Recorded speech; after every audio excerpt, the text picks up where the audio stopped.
Guys, এটা হলো আমার কিচেন। এই যে আমার খেলাধুলো করি আমাদের বারান্দায়। তো এখানে আমার খেলার জন্য আমি কি কি এনেছি আমাদের কিচেনে দেখাই। আমাদের কিচেনে আছে হলো একটা চুলা, এই যে চুলা। তারপরে এখানে আছে আমার একটা টেবিল। তারপরে এখানে আছে আমার রসুন বাটা, আদা বাটা। তারপরে এখানে আমার মশলা আছে, এটার মধ্যে আমার পানি, তো এটার মধ্যে আমার লাইট আছে। তারপরে এখানে আমি বানিয়েছি ঈদ উপলক্ষে পুডিং, ফুচকা।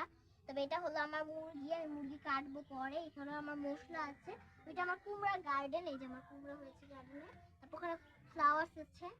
তারপরে এখানে সব আছে। এখানে আমার বেড আছে। তো চলো খাবার বানাই আগে। খাবার বানানোর জন্য ফার্স্টে লাগবে পাতিল। তো পাতিলটাকে সুন্দর করে চুলাটা ছেড়ে দিব। তারপরে আমি সুন্দর করে মধ্যে তেল দিয়ে দিব, পেঁয়াজ দিয়ে দিব, কাঁচামরিচ দিয়ে দিব। এটাকে আগে থেকে কেটে নিয়েছি। তার মধ্যে দিয়ে দিব লবণ। লবণ দিয়ে দেওয়ার পর সুন্দর করে নাড়াচাড়া করে ফেলবো। নাড়াচাড়া করে ফেলার পর আমি এটার মধ্যে দিয়ে দিব হলো আমার মুরগিটাকে। তারপরে এখান থেকে আমি একটু রসুন দিয়ে দিব। রসুন দিয়ে দিব রসুন দিয়ে দেওয়ার পর সুন্দর করে আমি রান্না করে দেবো। রান্না করার পর এটা আমি ঢাকনা দিয়ে রাখলাম। তো দেখি তারপরে আমি উঠিয়ে ফেলার পর এটার মধ্যে দিব কুমড়া। আমি কুমড়া দিয়ে দিব একটু। কুমড়া দিলে মজা লাগবে। সুন্দর করে মুরগির মাংসের মধ্যে একটু কুমড়া দিয়েছি, আলু আলু দিয়ে নিই।